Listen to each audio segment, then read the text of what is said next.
welcome to episode 5 of the Multinational Money Podcast.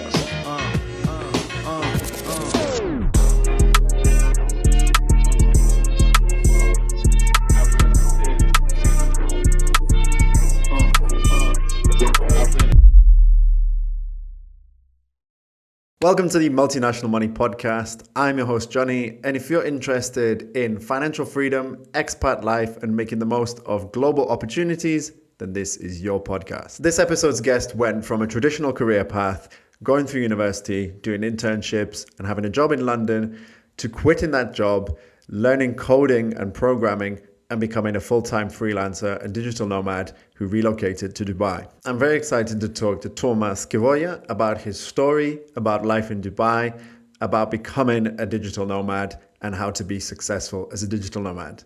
So with that said, let's get right into the episode. Okay, so I'm with Tuomas Kivioja. Welcome to the Multinational Money Podcast, and thank you for coming on. Yeah, it's great to have you. I saw some of your videos on YouTube, Tuomas, and very interesting. Someone who came from the corporate world and left to be a digital nomad, living first in Europe and now in Dubai. So tell us a little bit about yourself, a bit about where you originally come from, your professional background, and how you got to what you're doing right now. Yeah, so the story I have is very similar to a lot of other people who have sort of left the corporate world and become digital nomads or whatever. I'm from Finland originally. I actually went to university in the UK in London. I was fully going for the traditional path, like working the 9 to 5 career ladder. I did economics, and like everyone who studies economics, I was like going into finance, consulting, these kinds of industries, because I thought that was like the thing you're supposed to do.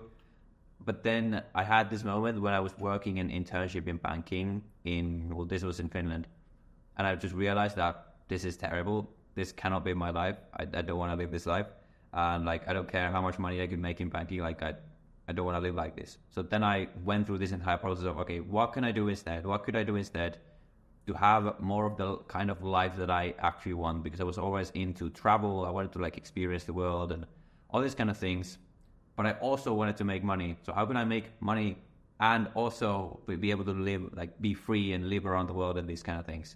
And I went through a long process. First, I got into, so basically I figured out, okay, what are the kinds of skills I can learn to be able to do that basically?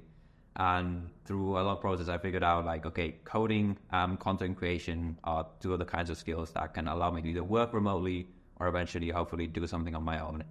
So first I got into tech. So I became a software engineer because I saw that was a path. Okay, first I could be a software engineer for a company, and then eventually I could perhaps work remotely and things like this, because I know a lot of people in tech do that. At the same time, I started a YouTube channel. I actually first started a YouTube channel that was just a travel channel, things like that. It never worked out. But for a year, I was doing that. And while that channel never took off, I learned the skill of content creation.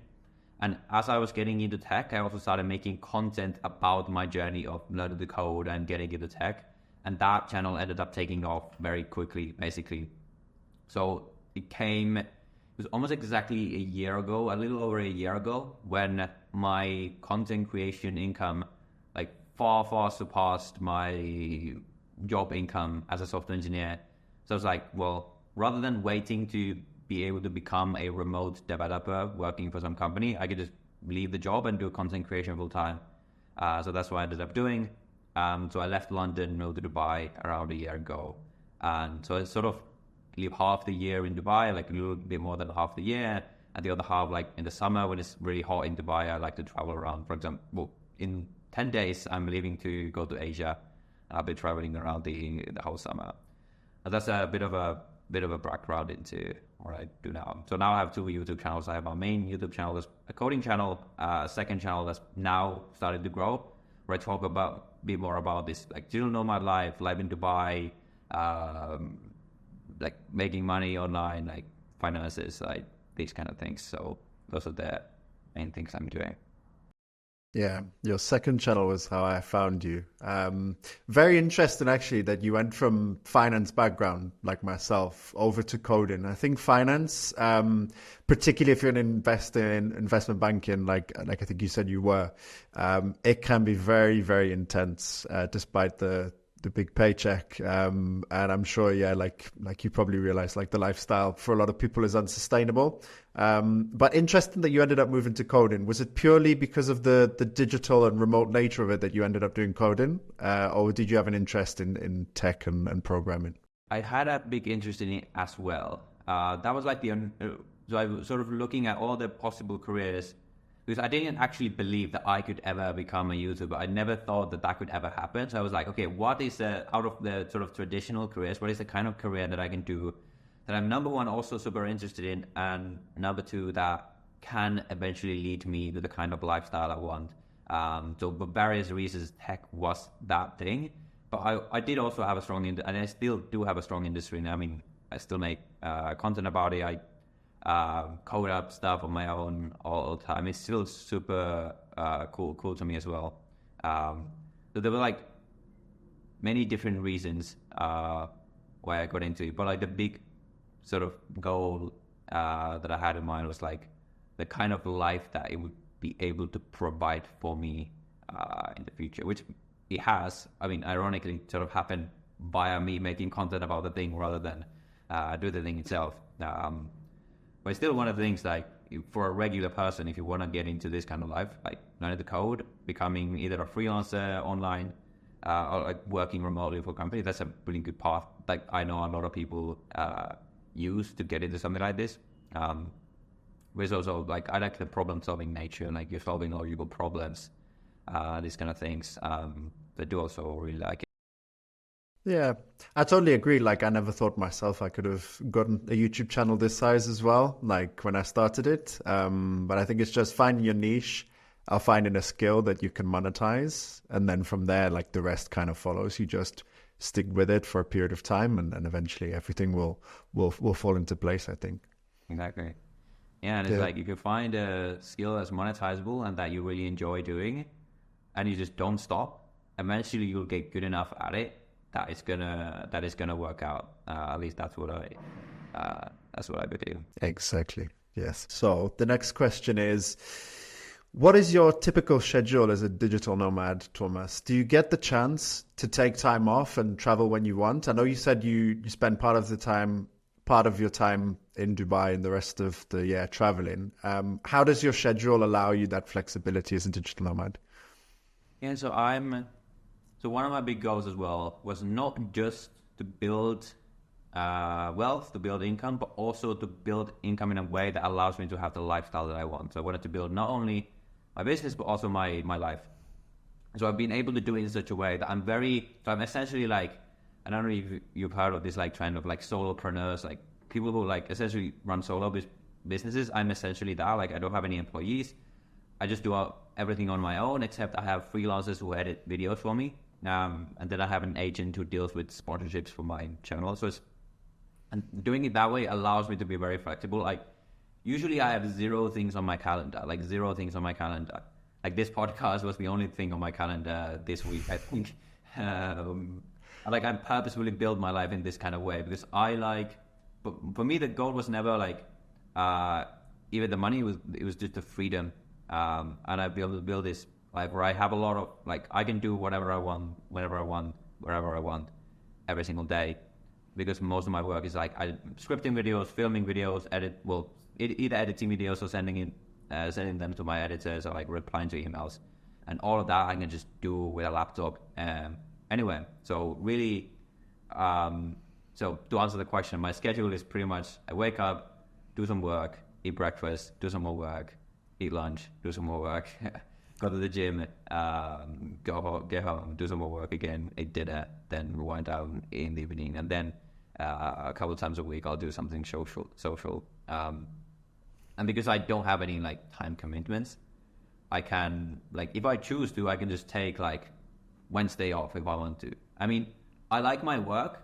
Doing my work is the thing I like doing the most. So 95% of the time I work because I want to, But the 5% of the time, like I can choose when that is, and I can just do whatever I want, whenever I want. I don't have to ask anyone's permission, and that's sort of the life I always wanted to build, and I've been able to build. So that's roughly what it looks like. And even if I'm traveling, like if I need to work, okay, I just get my laptop out, and now I can do the work.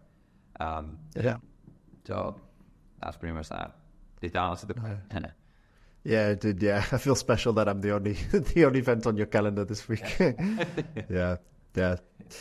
Let's say, for example, you have like a time-sensitive project for a client, or you have like a client who's particularly kind of on top of things and wants regular updates. How do you manage those kind of things when you're like in your flexible schedule? You mean like if I have a sponsorship deal that I'm working on, for example? For example, or if it's like a coding project, or do you typically need like, or the coding projects typically like for a long period of time? Well, I don't do any coding projects for clients. Like I don't do that anymore, so that's not an issue. But like if we talk about an example of like, let's say I'm doing a sponsorship deal that wants updates. I mean, I don't know, usually because I'm always like wherever I am, I'm gonna have my laptop, and I can answer emails on my phone. Like I'm always gonna be like, I never really switch my brain off completely from work. And that's like, some people that might sound unhealthy, but I'm so excited about all the work I do that I don't really mind that. So I'm always on top of things, even if I'm like, let's say I'm traveling. Like I never really have any situations where like, okay, I need to respond to someone like right now, like today. Like usually it's like, okay, if it's let's say I'm doing something and I get back to someone like the following day. Like there's never really been any situations where that has been an issue. So again, like the kind of work I do, I know I'm not in a lot of situations where there's basically demand on my time. Like I need to be replying to someone like very quickly. If there is, I mean, I just do on my phone kind of thing. All right, cool. Yeah. Great. Okay. All right, cool. So let's talk a bit about your life as a digital nomad and life in Dubai, Tuomas. So what made you choose Dubai from living in London? Well, there's a lot of reasons. And like, I think there's kind of two aspects of this. I think on one hand, I think London is sort of declining. Like it's not like the crime is going up. There's like the whole sentiment of the city is very negative right now because the economy is doing really badly. I don't like the weather, so taxes are crazy. So there's a lot of things that were pushing me out of London, and then there's a lot of things that were pulling me in Dubai. So basically, I was in London. I was like, okay, soon I'm gonna leave my job. I'm gonna be free to be wherever I am. And I knew I was gonna travel a lot, but I was like, okay, what do I want to make my main base, the main like home that I have, even though I'm not there the entire year? I did this exercise where I went through like, okay, if I could build a city or a country from scratch right now, and I could choose all the criteria, like I could choose the weather, I could choose exactly what kind of place it is, like I could choose everything, what kind of city would I build? And I went through this, like, and then I looked at, okay, which of the real world cities match this the closest, and out of various options it ended up being Dubai, because I like warm weather. I was like, I want to be in a place where it's always sunny. Dubai's always sunny. I like a place that's sort of modern. Like a lot of people like the historic vibe of like London, for example, and that's fine. But for me, I like the opposite. I like something that's very like futuristic, sort of new, modern. That's Dubai is that. I like a place that has low taxes because, I mean, it's quite useful. Dubai has 0% income tax. From this year, they have 9% corporate tax, but there's like a limit. If you make below around $800,000 a year, it's still 0%, basically. So basically 0% tax. And this is the kind of place where a lot of entrepreneurs are moving. I was also thinking about like, okay, where can I build a network of the kinds of people that I want to network with, or the entrepreneurs or the content creators. And obviously there's a bunch of places in the world, but Dubai is the kind of place where a lot of people like myself are moving. So there was that. It's also a great location. Like it's like sort of in the middle between Europe, Asia, and a lot of places. It's very safe. very like sort of polished. I know I like the vibe, and based on I just did a lot of research of other people who were talking about it. It's the kind of place that's going up, whereas a lot of places in the world right now, especially, sort of feel like they're going down. And I like that. I like being in a place that where I feel like it's sort of improving and they're making good decisions and like growing their country, at least I think, in the right direction. So those are a lot of reasons, but I think those are probably the main ones. Yeah.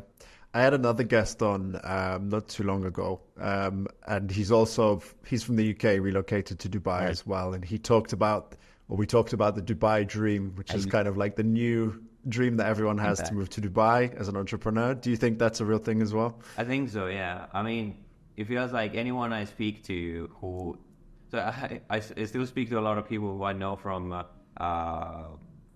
London, and all of them are like jealous that I get to live this life in Dubai. Like if they're not in the position where they're able to move, it sort of feels like the new promised land, sort of like America used to be, perhaps. It definitely feels like that. We'll see what happens in the future. Yeah, it's a very exciting place to be because of like a lot of like they're building in the right direction, and it just makes a lot of sense. Like if you're an online entrepreneur, if you have a high or even a moderately high income, for all the things you get, like you get a ridiculously high lifestyle, perfect weather, all these kind of things, and 0% tax. So it just makes a lot of sense. So yeah, it's great. Yeah. What I sometimes think about Dubai is that it's become so popular and it has so much publicity that it's like investing. Like when something is talked about so much, it's like the opportunity is almost gone, kind of thing. Whilst I don't think, the opportunity in Dubai is necessarily gone, what I'm keeping an eye on are the likes of Qatar and Saudi Arabia, two countries which I've seen you visited on your channel, because I think that sooner or later they'll also take similar steps to Dubai and open up to foreign residents and digital nomads, perhaps. Like Saudi Arabia recently opened its kind of investment visa program, and I think Qatar is also, I don't know if it's heading towards that way and kind of relaxing visa options. But what were your thoughts on these two countries, and do you think they can also be like Dubai in the future? Yeah, I fully agree with excuse me, I fully agree with exactly what you just said. It's like a lot of these countries in this region, like Dubai, sort of, they started first, so they are like ahead. But a lot of these other countries, Qatar, Saudi Arabia, I don't know about Bahrain, these other countries, they're now seeing like, okay, it really worked out for them, so let's do the same kind of thing. I mean, I don't know who knows exactly what their plans are, but it definitely feels like they want to move in the same direction, and I think they are. So, excuse me. So I just went to Riyadh, to Saudi Arabia, and they've only just started this like modernization and all of this, and it sort of feels like the like MVPs or minimum viable product version of Dubai in that sense. Like they're not there yet, but you can see that they're growing in that kind of direction. You can look at that the city, like everywhere is a construction zone and like building all these modern things haven't built yet. But let's say I go back in 5 years, it'll be so exciting to see where they've gone. And like you said, they're opening up all these programs. I think definitely a lot of these countries are like something that I'm going to be looking at for the future. A lot of people should be looking at. Because like, yeah, if you want the ready thing, like the thing that's like that has all these things now, then Dubai's the thing. But if you want to like look into the future, like definitely these like Doha, Saudi Arabia, these kind of things, these kind of places are going to be interesting to look at for sure. So I'm keeping my eyes open for sure. Yeah. Nice. Did you consider any other places other than Dubai? Was there any other countries kind of on your list when you did the exercise of what city best fits the criteria of my ideal city? Yeah, so there were like the other region I'm really interested in is just Asia, so specifically like Southeast Asia in general. So they're also like growing. I mean, they're developing. So I went to Asia in August. I went to Thailand. I went to Singapore. If Dubai didn't exist, where would I live? It would probably be somewhere in Asia. I really like Singapore. It's it's much harder to get into. Like Singapore is the kind of place where like if you had like a pretty high net worth, it would make sense. But I really like that city. That's something where I could definitely live in the future. Like other places in like even like I'm going to Bali in a month right now. So I'm essentially I want to explore all these places around Southeast Asia, because I think those are the kind of places where I'm gonna want to spend a lot of time as well. So I was looking at all of those places. I probably eventually will end up in a situation where Dubai will be like my winter home, and then I'll find a place, maybe probably in Asia, maybe somewhere else, who knows. It's gonna be like my other home, like my summer home, where I'm gonna spend the other half of the year, and then maybe part of the year I'll be traveling. So I don't know exactly what that place is gonna be, but there's definitely a lot of interesting places around the world. Yeah. That's 100% I agree. haven't decided yet. There are all these places to discover still, and we'll see where I'm like. Yeah. Nice. So you talked a bit about the cost of living in Dubai in one of your videos. And the other guest that I mentioned to you, who I had on the podcast, he talked about how you need kind of a 6-figure salary if you really want to reap the full benefits of Dubai. What do you think about that? Do you think you need a decent amount of money to live in Dubai and for the cost of living and for the benefits that are there? Yeah, so there's a bit of a misconception that Dubai is like super, super expensive. Like you need to be like a millionaire to live here. Like that's not true at all. Like if you look at the cost of living and you compare it to like London or like any like major cities in the US, Canada, for example, it's going to be either the same price or even cheaper. So Dubai, when I moved from London, Dubai is much cheaper. Well, maybe not much, but like it's cheaper than London. So you can think of like the cost of living is like on par with what you would expect in like most major like developed cities kind of thing. But like I would say like I agree with the assessments of the other guests in the sense that a big part of the benefit of Dubai obviously is that you get the 0% tax. And to really benefit from the 0% tax, like the higher your income, the more you benefit from it, obviously. So if you have a really, so I would say you can live a comfortable life on like $5,000 a month or something like that if you're like a single person. I mean, that's roughly what I spend, and I don't really think about what I spend on. But obviously, that's always going to depend on your lifestyle, things like this. In Dubai, like you can get very cheap if you live like outside of the main areas, but you can also spend a lot if you wanna go and live that luxurious lifestyle. You sort of have the whole spectrum. But I mean, like the more you make, the more you benefit from the taxes. And like if you're making that kind of money, let's say you make $4,000 or $5,000 a month, you can live in Dubai. But then the question is like, okay, can you get more for that money somewhere else? And I would say probably yes. Like I would say if you're making that kind of money, like let's say $5,000 a month, where you could live in Dubai, I would say that somewhere like Thailand, Bali, like Malaysia, like places in Southeast Asia, maybe you like Eastern Europe, things like this, you can get way more for that money than you could in Dubai. It's not that you couldn't live in Dubai, but then you probably have better options, because with that income, you're not really benefiting from the taxes that much. And you might even say that that kind of income level, because you're not, let's say you live in Europe, like Spain, for example, you're not paying that much taxes at the end of the day. Like the benefits you perhaps get with the taxes, or that with the like social safety nets and everything that they have in Europe, perhaps is still worthy at that income level. But then once you start going much above that, like 10K a month or something, then you're really going to benefit from the low taxes, and what you're sort of losing out on in terms of the benefits you would get in something like Europe is not such a big deal anymore, because with the extra tax savings you can just buy that basically. So yeah, it really depends. If you really want to live in Dubai, you can do it like similar price you could do in like most major cities, but like you need to think about, okay, what's the best bang for buck for your income level? And I would say if you're making like a $7,000, $8,000, $9,000, $10,000 a month, that's when really Dubai starts to be a really good option, I would say. But everything depends. Yeah, that's a really good assessment. Yeah, because I think, like you say, obviously taxes in Europe are a lot higher than in the likes of Dubai and in other countries as well, where people typically go as digital nomads. But like you said, you know, the cost of living in Dubai is still probably higher than the cost of living in certain parts of Spain. Yeah. And as you said, like the taxes you pay, there are social services that you receive. So I think what it really comes down to is like something. It's the way I look at my personal finances, is like a P&L. Right. Is my P&L at the end of the day like still positive, And would it be more positive if I was in somewhere like Dubai than if I was in Spain, for example, in this situation? Yeah, that's exactly how I look at my finances as well. And like, okay, where can I get the most for like my income level, like my specific situation, and like, exactly, yeah. Yeah, great. And so, staying on the topic of personal finances, where does most of your money get spent in Dubai? Well, it's rent, and it's gonna be the biggest one. I'm not really a big spender. Really, most of my money, like what I'm spending on, is rent, food, and then when I go traveling, then travel.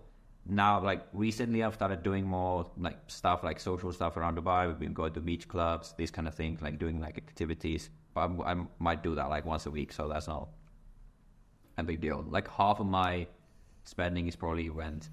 The other half is other stuff, basically mostly food. I really like food, so I like eating out. Dubai has a lot of amazing restaurants. That's the biggest sort of, like Dubai is the kind of place where if you're not careful, you can spend a lot of money because there's a lot of things to spend the money on. Especially like for a foodie like me, there's a lot of amazing restaurants. So I end up just looking at like, okay, I ended up spending this much again on food. But I mean, it's fine. That's probably most of it. Like, I don't really live like an extravagant. People have this image of like, oh, everyone in Dubai lives this like extravagant lifestyle.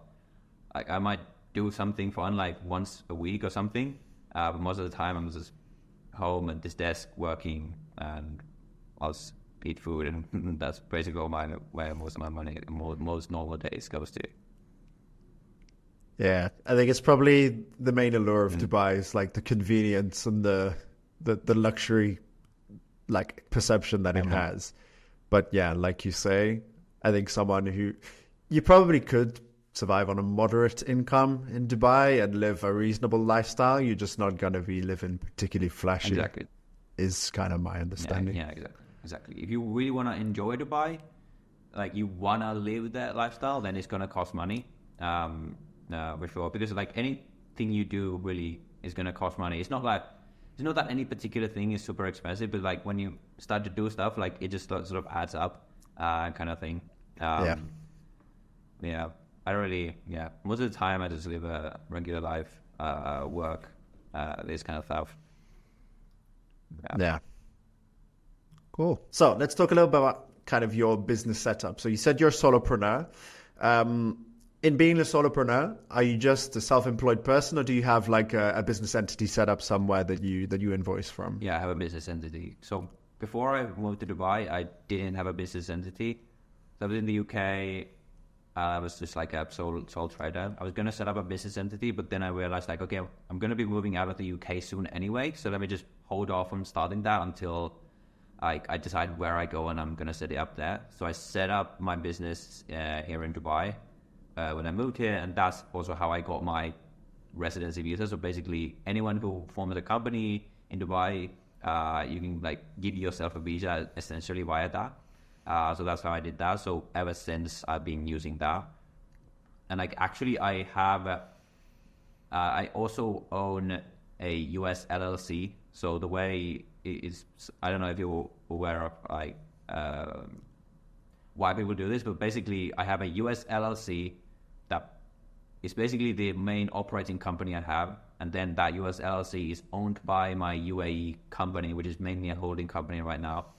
And the reason I do that is because for a UAE companies, if you're charging customers like with credit, like because I sell my online courses and I charge via credit card, for UAE companies, the decline rates can be very high. For people who try to buy something from a UAE company, the card might just decline.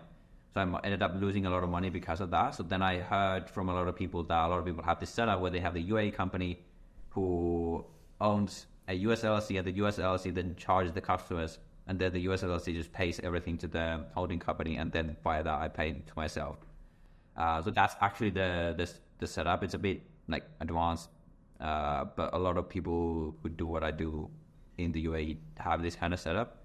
And because the US LLC, because I don't live in the US, US LLC is the kind of structure where if you live outside of the US or the business doesn't operate in the US, it's not liable for any taxes in the US. So it's 0% tax in the US.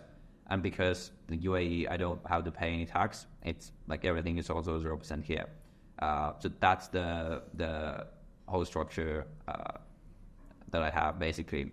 Very nice. Interesting one about the credit cards. I hadn't thought of something like that. Something that you just wouldn't know until I started seeing the declines, and then I did a bunch of research, and I was like, okay, this is the thing with UAE companies, and then I learned that, okay, usually people have this kind of structure, so I was like, okay, I guess I have to do that. It's not a big deal. It's pretty simple to set up, like coming from someone who never set up businesses before, it was like a bit of stuff to figure out, but it works. Yeah.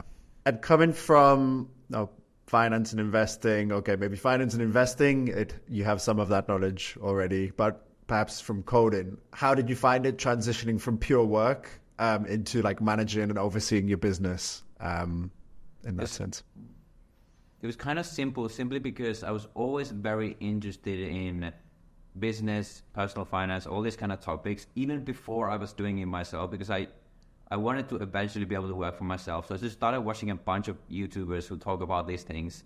And I started listening to a bunch of podcasts of entrepreneurs and things like this.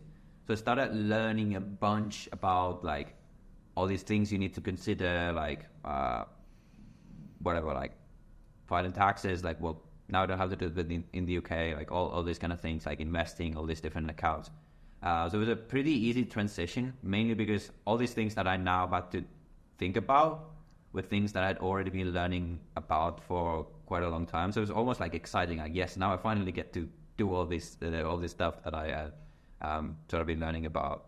I guess the biggest challenge was like going from a regular salary to an income that's purely sort of like eat what I kill kind of thing. Like, it's on me to like I have technically I have no idea if I'm gonna make any money next month, because I need to go and earn that myself. There's no regular paycheck coming in. That's why it took a couple of months for me to actually make the decision of actually to leave my job. Even though my business income was so much higher than my salary already, I always had this like fear, like, oh, this could go away tomorrow. Like, well, what if I get cancelled? All this kind of thing. So it was the challenge was mainly psychological. It wasn't about like I didn't know what to do. I didn't know these things. I was very prepared, but it was just like the psychological switch of like not having this regular income. That was probably the most difficult part. And I still feel that to this day. I'm like, oh, what if everything dies? Like, I mean, now the more that's why I'm also very frugal. Like, I spend way less than what I earn, because I want to save the difference and invest the difference, so that even if something happens to my business, I will have built enough wealth that I can just like live on the interest, or like survive for a very long time until I figure something else out. So, and that's also another good part about being a digital nomad, where you're like location independent. Something that a lot of people don't consider is like, let's say things go down and like your income goes to zero, which very unlikely obviously, but let's say that happens. What you can literally do is to move to a very cheap place and like live on very little money while you figure out the next thing, while you figure out the next business to start or whatever. So when you're not tied into a very high cost location, it's also like, it also gives a lot of peace of mind to know that if I need to, I can just live in Thailand with very little money and not have to worry about it, because I've invested in money that is earning interest and things like this. Yeah, a very good mindset, very good approach. Something I always worry about as well. I mean, I still have a stable job right now, but what if something all goes away at some point? Like, multiple income streams are big. Like, the peace of mind, like, you can't understand it until you've got it. And I wouldn't want to be without it again. Yeah, for sure. To me, the biggest thing that money gives is just peace of mind. The more you have, the more streams of income you have where money is coming in, the less you have to worry. And like, I'm not big into like, when I think of money, it's not really about like, oh, I want to buy this car or like whatever. It's just about, I want to build as much wealth as possible so that I can just have as much peace of mind as possible. That's really the main reason I want to build wealth, really, to be able to keep living the life I live while having peace of mind. So that's why I've always been like a saver investor rather than I guess spender. Yeah, amazing. So if you were to give one piece of advice to someone who wants to start out on a similar journey to you, maybe leave their job, go freelance or self-employed, digital nomad, full time, what would you tell them? Like the one piece of advice for them to be successful? Probably just understand that it's going to take it's going to take a lot more volume to succeed than you probably realize. And the reason this is the specific piece of advice I would give, because as soon as my YouTube channel started taking off and people were like, oh, you're making that much money, literally everyone I knew was like, oh, so can you teach me to make a YouTube channel as well? Can I do the same? And people like jumped onto it as they saw, like as I was succeeding, like suddenly everyone became interested in it. And at the beginning, I was like helping everyone. Like, okay, you do this. I gave them literally everything they would need to like start and grow a YouTube channel. Then they'd make one video and they'd quit because they realized, actually, this is a lot harder than I thought. And that's when I realized, like literally, unless you're willing, like unless you have the mindset that you're willing to stick to this for a long period of time before you see any results, like this is not going to happen. Like, technically, my coding YouTube channel, it took off very quickly, but that was because before that, I spent a year making videos on a channel that never took off ever, and that had allowed me to learn the skills. So like anything you want to do, like you want to succeed in, it's going to take a lot of time, a lot of work, and that's also why it needs to be something that you actually enjoy, that you actually want to do and want to get good at. Because if it's not like that, then you're not going to be willing to stick to it for long enough. Like all these people who came to me like, oh, I want to grow a YouTube channel, they were all only wanting that because they had seen my success, not because they actually were interested in growing a YouTube channel. So for you, the thing doesn't have to be a YouTube channel, it doesn't have to be coding, but whatever that thing is for you, make sure it's something that you actually genuinely want to do, that you can enjoy the process. That's number one. And then number two, just understand that it's going to take time and you need to be willing to stick to the process. Like the mindset I had with pretty much anything I've done well at is like, I don't care if this takes 10 years for me to succeed. I'm going to keep trying until I make it happen. And usually if you have that mindset, probably it's not going to take 10 years. It's maybe going to take 1, 2. I mean, like it's going to take time, but it's not going to take like that long if you actually are willing to stick to it for a long time. That's probably the main thing I've noticed. That's the difference between people I've seen who succeeded and people who I've seen who have failed, like long-term mindset. Yeah, I think a lot of people as well, they maybe see like the overnight success stories and they think that can be them. But a lot of success, a lot of sustainable success, like you say, is built up over a period of time. There's a lot of failure that goes into it and people don't necessarily see that failure and maybe they're scared of failing as well. So I think everything you just said is spot on. It's really great advice. It's like any like overnight success is like usually it's not actually overnight success. They just like you said, they don't see the years of work that happened before the success. When the success happens, that's when people notice it, but they don't see what came before that. And people just mistake like, oh well, that person succeeded so quickly, that means it's an easy way to make money, when in reality it wasn't anything but easy. They just stuck to it for a long time. Yeah. Perfect. Well, Tuomas, thank you so much for everything you shared. This was a fantastic conversation. Just before we end the episode, something I like to do with my guests is ask them a fun question. So your fun question is, tell me about one thing that you couldn't live without. One thing I couldn't live without. Well, it's pretty boring also. It's pretty my laptop, simply because my life is sort of revolves around. Well, it's sort of like anything I do, I can do on my laptop, on my phone. I suppose if I lost that, then everything would go away. It's probably that. Yeah, I think I'd be the same. Spoken like a true digital nomad. But yeah, whenever I'm without my laptop, like get a bit anxious. Maybe it's a bad thing, but yeah. Perfect. All right. So thank you very much, Tuomas, and that will be it for this episode. Thank you so much for having me. Absolute pleasure. So I hope you enjoyed that episode, guys. As always, I will leave the link to Tuomas's channels in the video description on YouTube and in the show notes on the podcasting platforms. Remember that if you'd like to support the podcast, you can do so by signing up to one of the membership options on YouTube or by joining the Millennials with Money Patreon. And in return, as a thank you from me, you'll get to find out in advance who are the upcoming guests on the podcast, and I'll give you the opportunity to ask them questions and have them answered, and they'll be shared to you via the membership forum. And so with that, till next time, I'll see you on the next one, and let's get this money.